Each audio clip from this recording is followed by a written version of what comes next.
I'm Keith Spera from NOLA.com and the Times-Picayune. Welcome to Let's Talk. My guest today spent 41 years at WLAE-TV, the last 26 as co-host of the Eyewitness Morning News alongside the late Eric Paulson. Across thousands of broadcasts, she informed and nurtured New Orleanians, told their stories and shared their sorrows while radiating positivity and professionalism. She retired from TV in 2018, but is still busy and still beloved as a member of the community. It is my pleasure to welcome Sally Ann Roberts. Sally Ann, welcome. I am so happy to be here with you, Keith, and thank you very much. I feel honored that you invited me. Well, I feel honored to have you here. You retired in 2018. How is retirement sitting with you? I'm enjoying my retirement. It was a shock at first to wake up in the first morning and not have to get somewhere, to have the time to do something that I always wanted to do. I always wanted to have a radio show. I always wanted to reach masses, and first I started out with just a little cable show. Mm-hmm. And then now I'm on WBOK with my good friend, Monica Pierre. We've been friends for a long time. And we co-host a program called Your Power Is On, gospel music show. I put my little plug in here on WBOK 1230 AM and WBOK1230.com. It's on from 7 to 8 every Sunday morning. So you spent 40 some odd years in TV just to have a gospel radio show. Yes, it was all building up to that. I dreamt of it a long time ago. I remember going over the high rise one early morning, and all of a sudden I had this vision of, I thought I was just going to be in a trailer. I saw myself retired, living in a trailer, and there was a computer, and every now and then, you know, I would have my gospel music going out over the waves, and I would every now and then stop at a microphone like this and say, "Hi, I hope you're all having a good time out there, enjoying this gospel music." And that's what I perceived. Well, I got a little much higher than that by going to WBOK, and I'm just very, very happy to be doing what I wanted to do all my life, and that is to share the good news. There you go. Do you miss the action of the news business at all? Do you miss being part of the mix? I miss the people. Mm-hmm. You become like a family. I mean, everyone, it's like your extended family when you go to work every day. And I know you have that feeling as well. And I miss that. I miss the people. But I'm really happy with this stage of my life. I feel like that stage is over. It was time to pass the mantle. And it was very strange the way it happened. I was at the bookstore across the street from the station, at the church across the street from the station, and something just came over me. You, Sally Ann, you know, you're 64 years old, you're about to turn 65. It's time for you to think of something else to do. That's the thought that I had. And then it was confirmed when a woman came up to me and said, "Sally Ann, when are you going to retire?" I was like, "Oh my, are you trying to tell me something, Lord? It's time." And I realized that there were a lot of people who needed that seat and who needed to be there. And I didn't want to take up. I had been blessed so much by WLAE-TV. I had achieved all the goals that I wanted to achieve there. And it was time to let someone else have that mantle. And I'm grateful. I miss all my friends. I miss all my friends. It was quite an evolution from City Hall reporter in 1977 when you started to anchoring that morning show for 26 years. My goodness. I was thrown in the deep end. I came from Hattiesburg, Mississippi. I was anchoring every other weekend on and I love you, WDAM in East Dubuque, Mississippi, just outside of Hattiesburg. And I had no idea that someone would be watching me by the name of Angela Hill. She happened to pass through. She said she was tired. She decided she would just stay there for the night and then head back to New Orleans. And there were only 3 stations at that time. And I was on one of them. And I was anchoring every other weekend. She caught me on the weekend I was anchoring. And I did not know her. She did not know me. But when she got to New Orleans, she told Phil Johnson about me. So I walked into the old news director at WWL. Oh my goodness, the legendary Phil Phil Johnson. And I was sitting in my little apartment, you know, about as big as I don't know. This desk, yeah. This desk, probably. This table, yeah. Yeah, but it was, the phone rang, and this deep voice, resonant voice said, "This is Phil Johnson of WWL-TV. May I speak to Sally Ann Roberts, please?" And I said in my most professional voice, "This is she." I was stunned. Then he said, "We've heard about you." I was thinking, "Heard about me? How do you hear about me?" And I went in for the interview, and then I got the job, and I thanked, and I continue to thank Angela Hill for her kindness. Angela Hill is truly the kind person that you saw every day on television and the talk show that she hosted and all the work that she did. She emanated just who she is, a very kind and giving person, and I'm grateful for her. Had she not gotten tired driving back to New Orleans and decided to stop in Hattiesburg, your life would have been totally different. Totally. Had she not seen you, yeah. And that's one person can make a difference in a person's life. And my brother and I have a book that will be published in the coming year, and it's a little storybook about Lucy Marion. And we say Lucy lives on Lucy Street because my mother, Lucy Marion, lived on Lucy Street in Akron, Ohio. And her ambition in life was to do as her mother did, to be a maid. That's what she had, that was her aspiration. She did not know. And there was one woman by the name of Wilma Schnegg. So I want to say to all the teachers out there, you can change the trajectory of a life in a moment. And Wilma Schnegg said, "You're going to go to college one day." And not only did she tell her that in the 2nd grade, but she stayed with her even after she left the grammar school and went on to high school. Wilma Schnegg went on ahead of my mother, told the principal, "There's somebody who's coming into your school. Her name is Lucy Marion Tolliver. She is not going to take general education courses. She's taking college prep courses because she's going to college." Mama didn't know how this was going to happen. And then one day she was sitting in her Sunday school class. She played the piano for the Sunday school. And the superintendent came in, the Sunday school superintendent came in and said, "Lucy Marion, stand up, stand up. You're in the Akron Beacon Journal." And there was my mother's picture, I have it at home, in the Akron Beacon Journal with all these other students. She was the only African-American student in the bunch that they had her little write-up about how she was going to go to Howard and she was going to become a social worker. That's what she wanted to do. But if it had not been for that one teacher who not only encouraged her, but also stayed with her through it out. And I know that Wilma Schnegg, that was just one. There are how many Wilma Schneggs out there? Absolutely. Out there every day, and they think, well, it's not making a difference. One person can change the trajectory of a life. One person. Absolutely, absolutely. You're living proof of that. If you're just tuning in, my guest today is Sally Ann Roberts.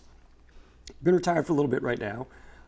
One of the things you did not expect to do this soon in retirement was deliver a eulogy for your longtime colleague, Eric Paulson. I knew Eric for many, many years, but you sat next to him at that morning show desk for 26 years.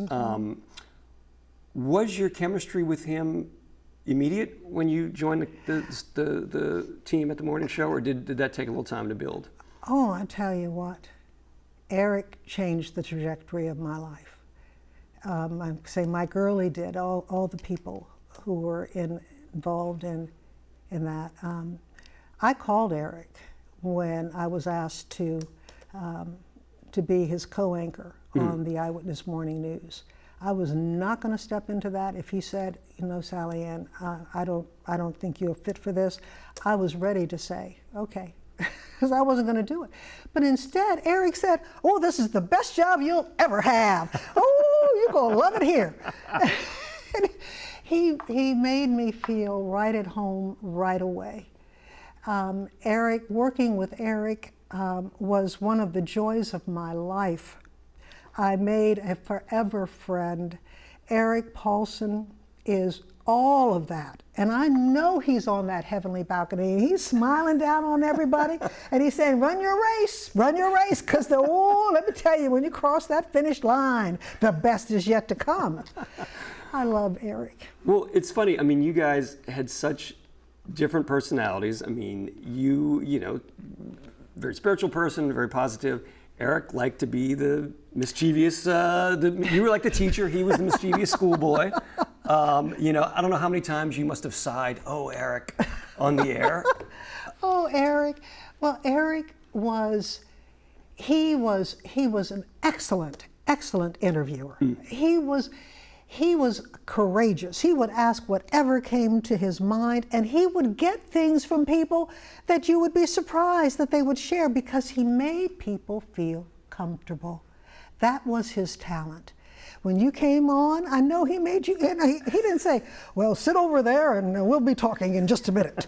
No, he's kidding around with you, and because you're an old friend. He made friends easily with people from all walks of life. He loved people, and people loved Eric Paulson. That's why hundreds of people spontaneously took to the streets for that second line. In his honor, yeah. In his honor. And what I want to say to everyone is that the Eric Paulson that you saw on WWL, the one who wore his emotions on his sleeve, I saw Eric cry on the air. He cried for when Andre Trevine, after we got the news that she had passed away. He couldn't get the words out. He was so choked up. And that was his previous co-host on the show, right? That he worked with for many years. Yes. Yes. They were like this. And he cried when Frank Davis passed away. He cried when we were sitting in the studio in Baton Rouge, the makeshift studio. And thank you, LSU, for opening that up for us. After Katrina. After Katrina. Right. And during the height of the storm, there came this message across the wire. It said, St. Bernard Parish is gone. The whole parish is flooded. Eric could not hold back his tears as he read that. Choked up. He cared about everyone, and that's why people felt that. That's why they loved him. That's why we loved him. Now, you know, sometimes Eric could get on your nerves now. I'm not going to be, I would tell you something. Sometimes he could make you a little bit, anyway, but I'll tell you this. One time, I don't know what it was, but there was just a little spat. We never showed it on the air, but I was just feeling, you know, I was not happy with something. And I can tell you honestly, I don't know what the spat was about. Okay. Eric came into my office. We all had little offices upstairs. He came into my office, choked up. And I'm thinking, what's the matter? He said, I'm sorry. And his tears coming down. Oh, I said, oh my Lord, what have I done? And I tell you what, Eric had a heart of gold. He melted. His heart melted for everyone, and everyone around him knew it.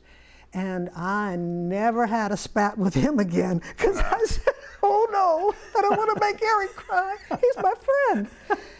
And Eric did so much. He helped with, when we started Each One Save One, Kathy Harris and I co-founded that organization. Patty Lynn Shaner, my good friend, was also a big part of Each One Save One as well. And it was a mentorship organization where we recruited people to be mentors to go into the schools, because I was encouraged by what Wilma Schnegg had done. And I believed in mentorship and how it can change people's lives. And I felt like, you know, Eric was there. Eric, anything I asked of him. We're going to have a race. We need you to run. Okay. Eric showed up. Let me tell you what he did. We had this run for Each One Save One. And Angela Hill was there, and she ran the whole distance, or walked and ran the whole distance. And Eric was right there, like 2 feet, like just like a block or two away from the finish line. Right. And then he sprinted past Angela to the finish line like he had been running all this time. He made us laugh. That sounds like Eric. That's Eric. That's Eric. If you're just tuning in, my guest today is Sally Ann Roberts. But yeah, your friendship with him, I mean, it went way beyond work. You spoke at his celebration of life about how when your first husband, Willie, died in 2002, the support you got from Eric. I want to say, Eric was the first one, other than my family, to come through that door and embrace me in tears after he learned that Willie had passed. He came in, he wept with us, and he was there for us. Eric, that's one thing about Eric. Eric brought people together. He truly, everyone I interviewed, afterwards, did something that we did on WBOK to honor him, and got interviews with all the people that we could find to talk about him. They all said the same thing, that Eric was kind to them in some way, or they had encounters with him that were life-changing, that were, he was a force as big as all outdoors. And he used his power for good. That's what Eric did. When he was interviewing, he might ask you tough questions, but it wasn't because he was curious. Yeah. He wanted to let people know the real thing, or what is going on. And so he would ask sometimes tough questions, but he always did so, not out of malice, but out of a sense of wanting to know what's happening, wanting his audience to know the real deal, what's going on. He received the Press Club of New Orleans' Lifetime Achievement Award in August 2024, an award that you had also gotten several years earlier. He received that award in August. September 2024, he announced his cancer diagnosis, and by October, he was gone. How did you find out that he was sick? Did he call you, or did you hear from somebody else? I'm trying to remember. He didn't tell me directly. How did I find out? I don't remember him calling me directly, but during his illness, I was privileged to be part of the team of people who took him to his appointment. Bethany couldn't do it all. His wife, Bethany's wife, yeah. Bethany, Yeah. his beloved wife. Beloved wife, yes. Oh my goodness, pillar. I can't say enough about Bethany. And taking him to his doctor's appointments. And I remember he always had a favorite drink that he liked to get from one of those, I forgot the name of the place now. It's, like a convenience store, a health place. A health food place. Mm-hmm. And he always got he would always say, we're going to stop here and get that particular drink for him from this health food place. And I saw him go from, I saw him deteriorating, and I could